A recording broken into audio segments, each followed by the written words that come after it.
Just like Dia said, it was in the homework. So if you did your homework, you've already done this problem. Liar.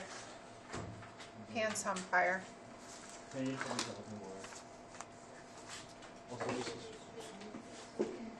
Alright. So today we're going to actually do a full significance test. We learned how to write conclusions.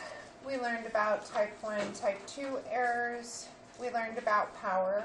And I actually am going to have you guys do this problem before we do our first significance test. So this is just to see how well you were paying attention to that applet. I want you to explain in your own words what power equaling 0.23 means in this setting. If you could get a higher power against the same alternative with the same alpha by changing the number of measurements you make, should you make more or fewer? If you use alpha equals 0.1 instead of 0.05 with no other changes, does power increase or decrease? And then if you shift your interest to the alternative mu equals 5.2 with no other changes, does power increase or decrease? So I'll give you guys a minute to do that. For A, since you're supposed to do it in context, you might have to read the paragraph. Imagine that. I think it was Allie who came to me last test and I was like, did you read? And don't type up the paragraph for nothing. Maybe you should type up the paragraph. Yeah, you should just give us the numbers. You should be like 3 words. It's not how stats works. Yeah, which is why I struggle with stats. Because it was so easy. Instead of wordy. Yeah, it's like, so just do it. I was like, oh, it's so easy.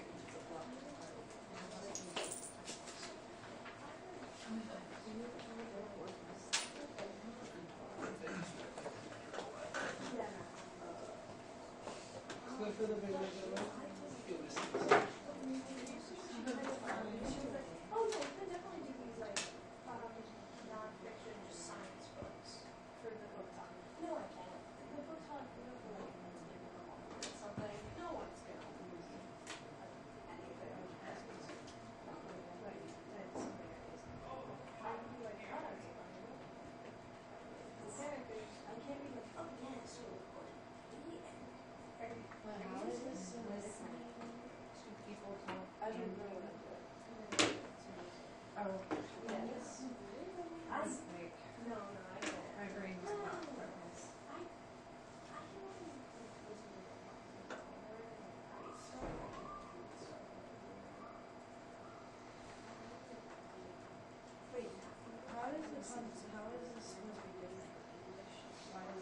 I didn't put context in that.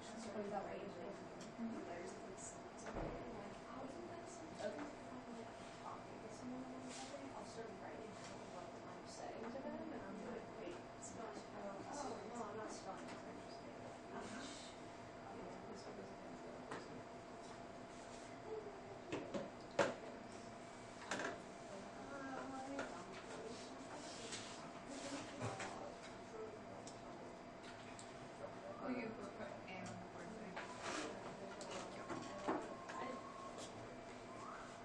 Why did you stop?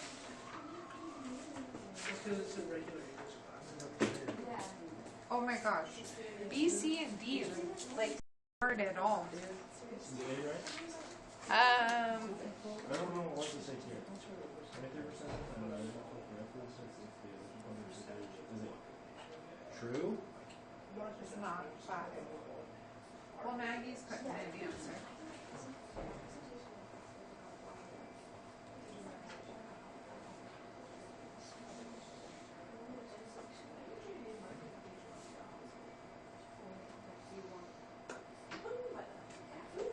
Oh, whatever. That works.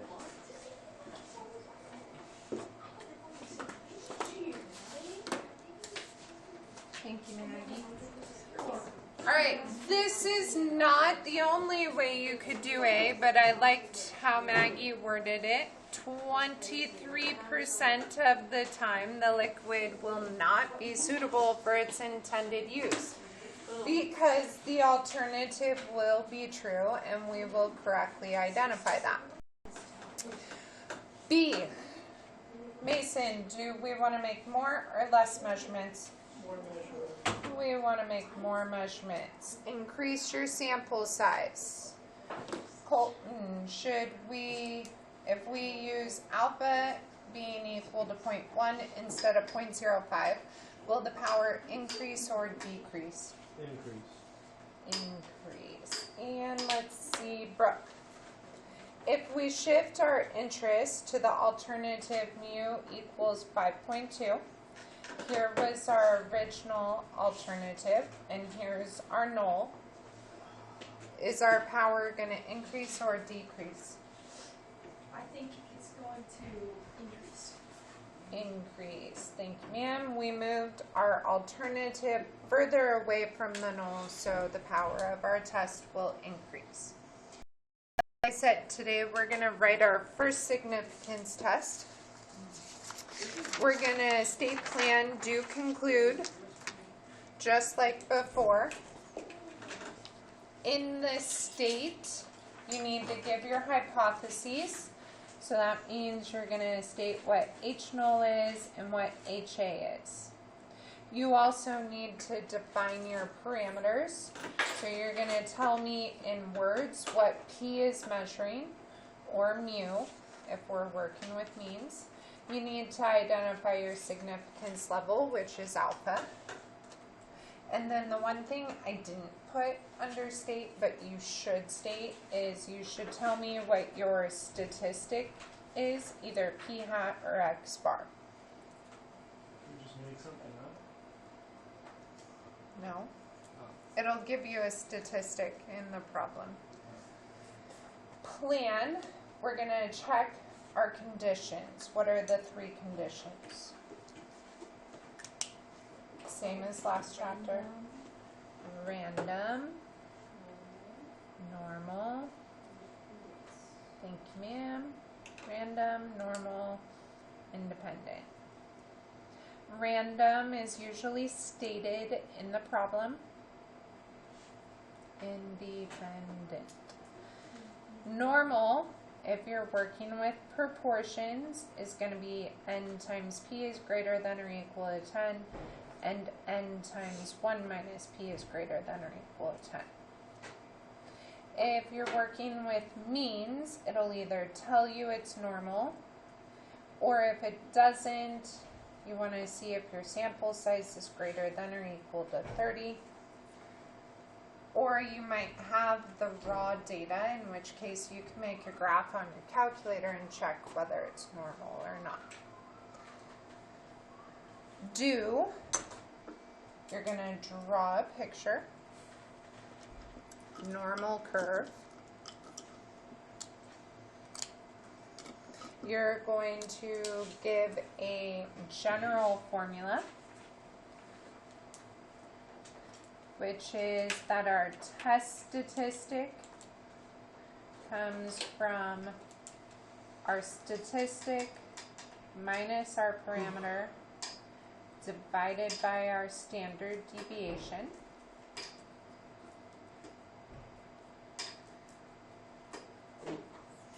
Then you'll get more specific, whether it's proportions or means. You'll plug the numbers in. You'll find your test statistic and your p-value. And then for the conclusion, we get to write that short novel I taught you guys. Right? All right, you ready? Bless you. Bless you. Bless you. Oh, thanks.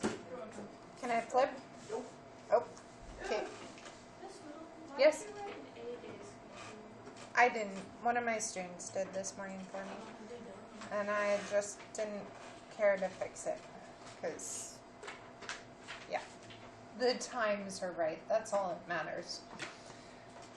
Allie, we good? Did you say nope again? Yep. You said yes. Amber. Is parent parameter? Yes. All right. My dad goes golfing.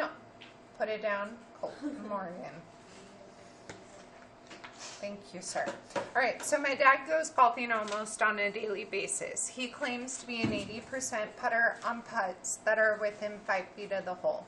My mom and I believe that he's really not that good at putting. So to prove his merit, he goes to the golf course, takes 50 putts within 5 feet of the hole. He makes 32 of them.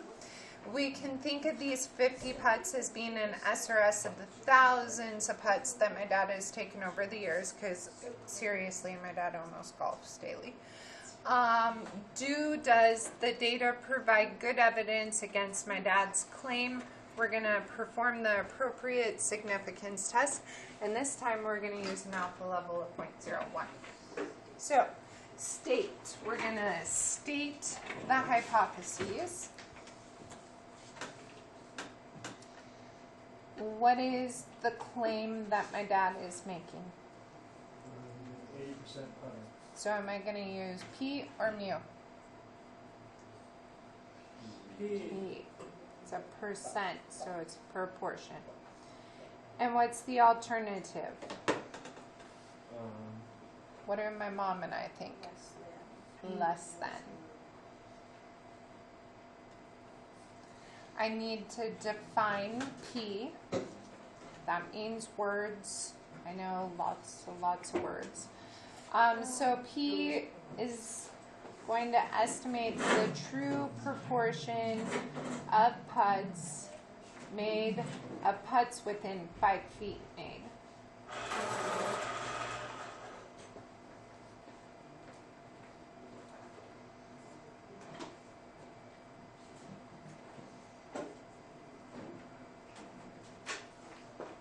I need to state my alpha level, which, like I said, we're using a different one this time. It's specified to use something else. If it doesn't specify something else, what do we use?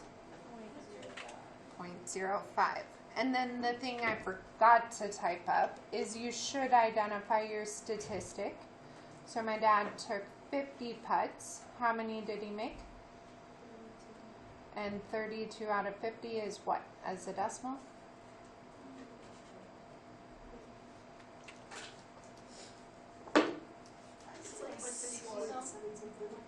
0.64. Wait.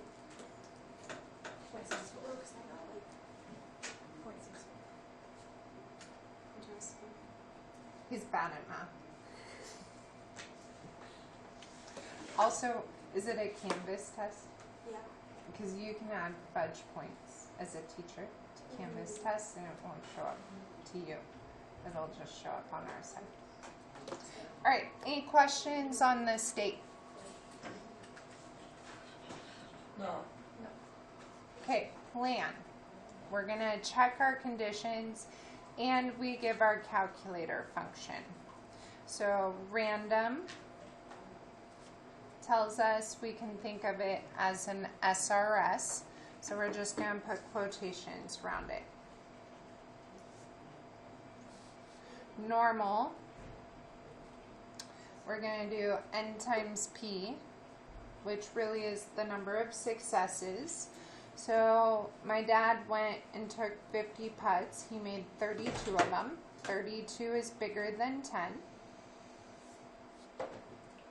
And then N times 1 minus P, which is the number of failures. So how many did my dad miss? 32, 8, 18. And that's also bigger than 10. And then independent, we need to check that our sample size is less than or equal to 1/10 of the population. And he took 50 putts. When we multiplied that by 10, that means he has to have taken at least 500 putts within 5 feet. And it says that we can think of it as an SRS of the thousands of putts, because since I was little, my dad has golfed all the time. I remember walking the golf course in the snow. Oh, Like, no. who golfs in the snow? My dad. Oh, I almost forgot. Our new calculator function. Oh, false. It is called one prop z test.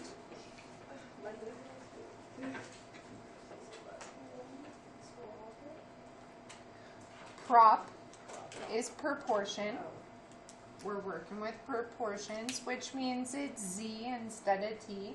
And this time it's a significance test, not an interval. So it's one prop z test.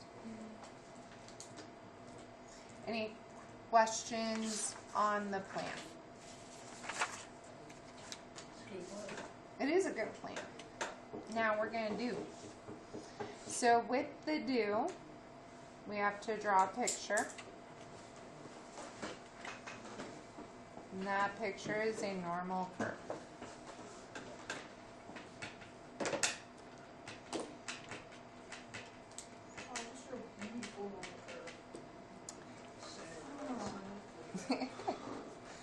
See, I told you the more you did it, the better you'd get.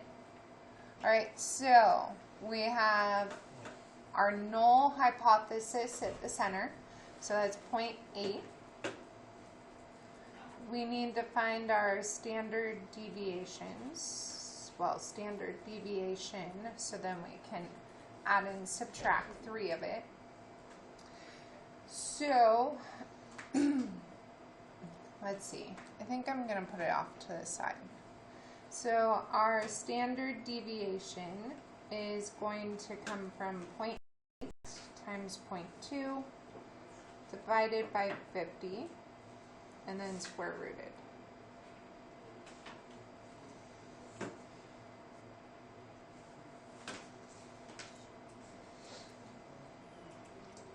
I suppose I was thinking I was still up there, but I have a calculator right there. 1 minus p.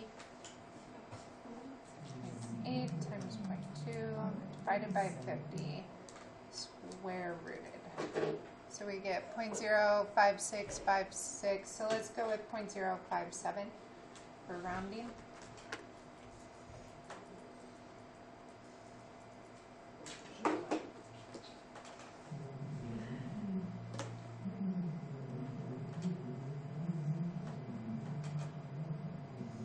So that's 0.8, so that's 0.857, that'd be 90, so 0.914, 96.971. 75, so 0.743, that'd be 69.686. 63, so 0.629.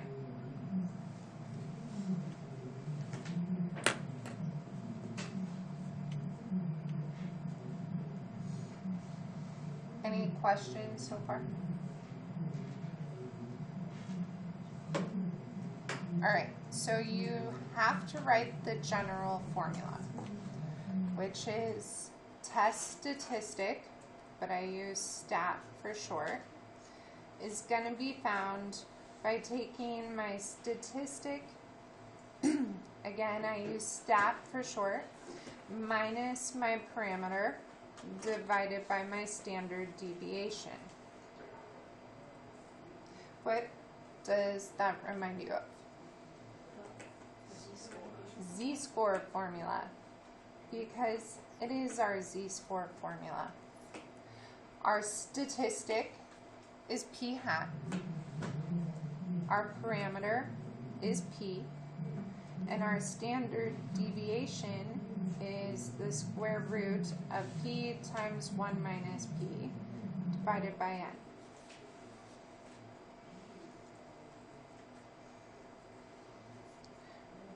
General formula,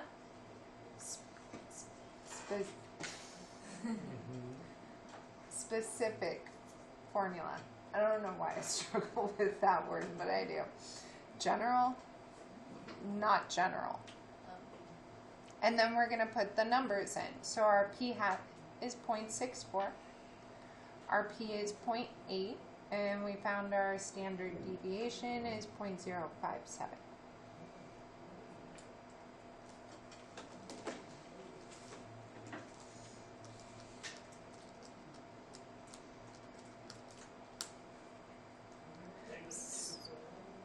negative 2.81.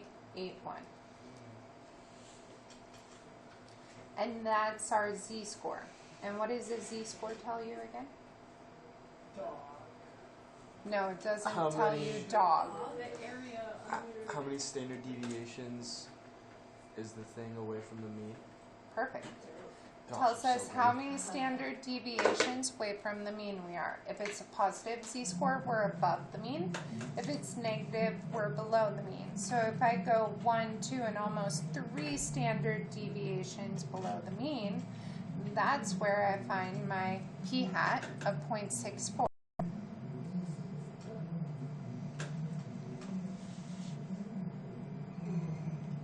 And then we're going to find a p-value, which is going to give us this area under the curve.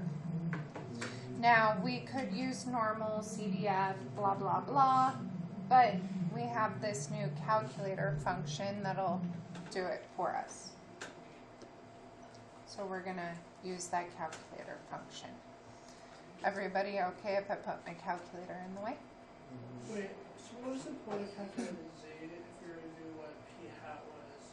Because we're there, why do we calculate z? What are you saying? Because you are required to do it to get full credit on the AP exam. So I just teach it as the process so that the kids who take the AP exam are absolutely 100% prepared, and I don't go the day before. By the way, you need to do all these extra things. Valid.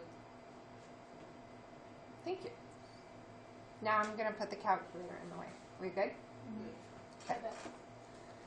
All right, so one prop z test is in the same place as our intervals were. So we're going to hit stat, go over to tests. You don't have to scroll down as far. It's number 5, one prop z test. And then hit enter, and it's going to ask for some information. P null is your p-value. Well, I shouldn't say p-value, excuse me. Is your p for your null hypothesis. So it's 0.8. Then x is the number from your sample, just like with the intervals. So my dad took made 32 out of the 50 putts. So x is the 32, the count, the successes. And then n is your sample size, so that's 50.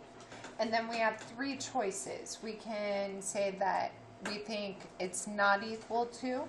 So these 3 choices really are your alternative. Not equal to the null, less than the null, greater than the null. So our alternative is less than the null hypothesis. So we're going to highlight that middle one and hit enter. Now, if you have the newer calculators, it lets you pick colors.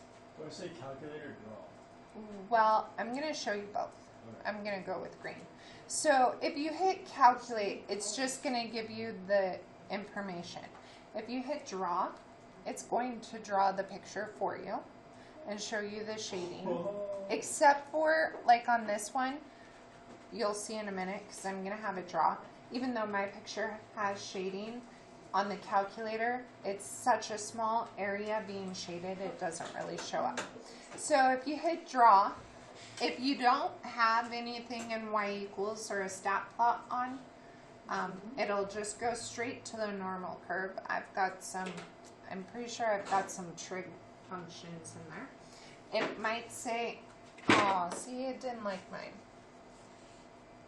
It might tell you have an error if you have something going on. So you had a plot on. It won't do it if you have plots on your cells.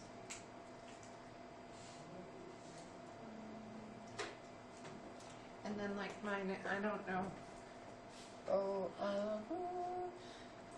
Quit inequality graphing. Let's see. Oh, poopers, I broke it. I've never seen it do something like that. I don't know. I don't know what I've done. Oh my goodness. What did I do? All my plots are off. Let's clear that out. Go back in there. Draw. And I chose green and yet it's in orange. There's something wrong with this calculator. I'm gonna grab my other calculator. Oh, this one has trig in there too. Stat test number 5.832.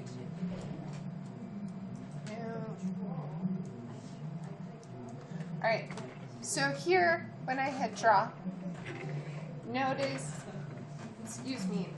it draws the normal curve, but like I said, sometimes the area being shaded is so small that it doesn't show up. Down underneath, it tells me the z-score is negative 2.8284. Why is that z-score slightly different than our z-score? Because we rounded this standard deviation, the calculator doesn't. But it's close enough we know we're on the right track, right?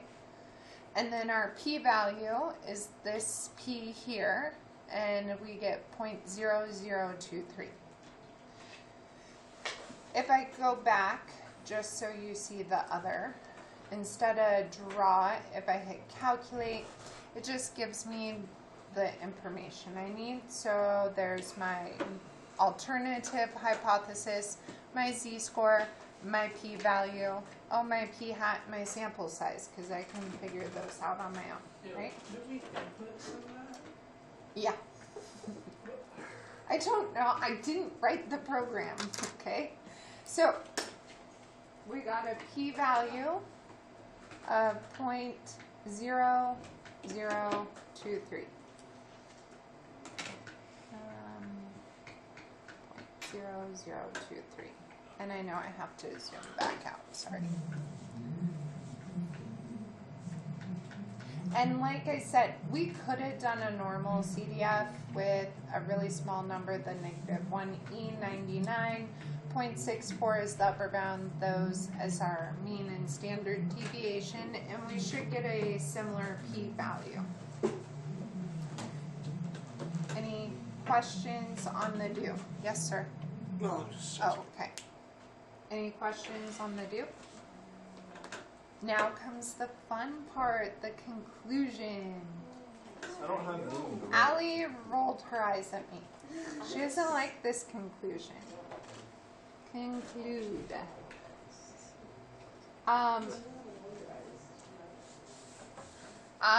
There's the back page is blank.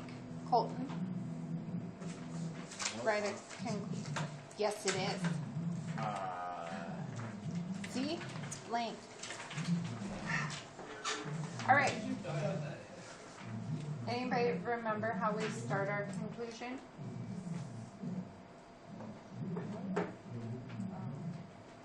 We assume something. Yes, what do we assume is true? Our H null. Assuming H null is true.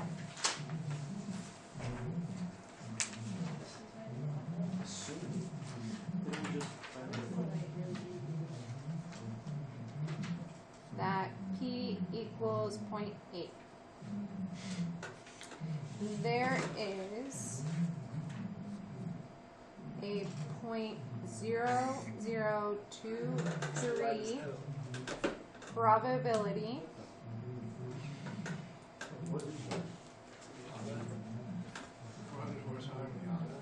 of getting a p-hat less than or equal to 0.64 purely by chance. Sounds like someone just like pulled a bunch of words out of their ass to try to sound smart. They are smart. I have to like meet a word quota. No, yeah, like, it's like when you're in an essay. And it's like, Any questions about the first sentence? What is PVC again? Purely by chance. Then the next sentence, we talk about whether we have strong or weak evidence and whether it's statistically significant or not. So, Do we have strong evidence against the null? Yes. Why? The alpha is bigger than p-value. Because our alpha, even though we're using 0.01, it's still bigger than our p-value. So we have strong evidence against the null. This provides strong evidence against the null hypothesis.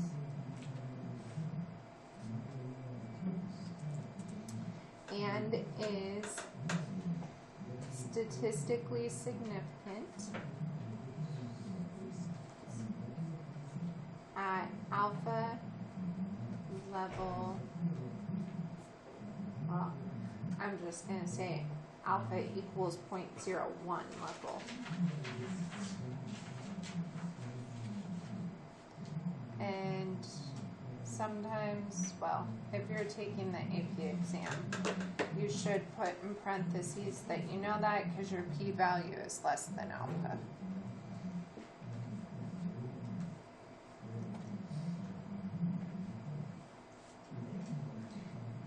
Any questions on that sentence?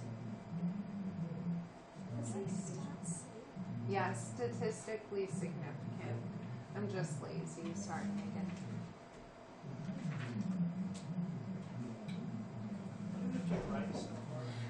Last sentence is going to be about rejecting or failing to reject the null and concluding or not concluding the alternative with context. So if our p-value is less than alpha, are we going to reject or fail to reject the null? Reject. And are we going to conclude or not conclude the alternative? Conclude. Therefore, we reject H null and conclude HA. And then we're going to put context that the true proportion of putts within 5 feet, that the true proportion of putts within 5 feet that are made is less than 0.8.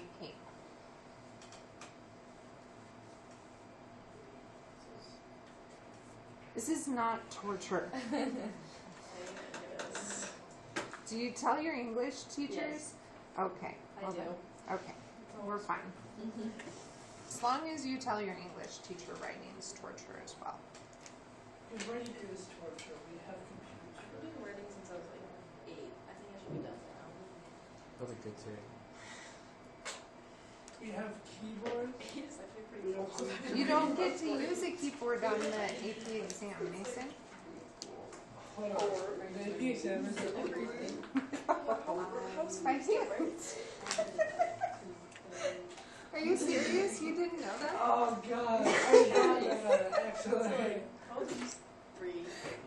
The only technology you're allowed to go in with for the AP exam is your calculator. That makes sense. We're going to college too. Because honestly, if we had technology, I'd teach you how to do this on the computer, not on the calculator.